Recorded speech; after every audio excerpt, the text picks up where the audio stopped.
Hey guys, welcome back to the channel. Whether you're here to compare apps, learn something new, or just stay updated, you're in the right place. Let's jump straight into it. In this today's video, we're diving into whether you can get a custom crosshair on our console for free in 2025. If you're a console gamer looking to improve your aim or just want to a more personalized gaming experience, stick around because there are definitely some options out there that won't cost you a dime. So first up, let's talk about games that actually allow in-game crosshair customization. Some titles like Fortnite have started including features that let you tweak the crosshairs, color, size, and shape directly in the settings. It's built-in, super easy to use, and 100% free. Next, let's look at something many console players don't even realize they have access to. Monitors overlays.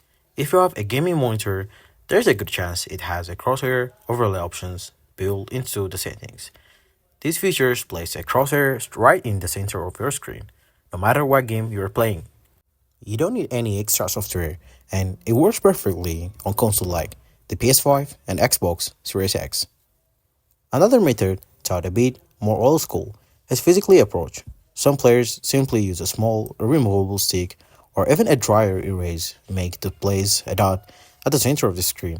It's not as fancy, but it gets the job done if you're just looking for something simple and free.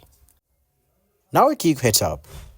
Be careful with the third-party tools or mods that promise crosshair overlays.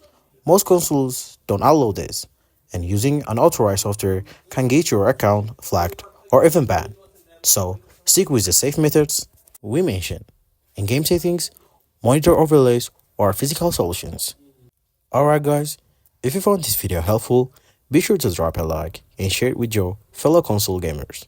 Let me know in the comment which methods you're using or if your favorite game supports crosshair customization. Thanks for watching and I'll catch you next one.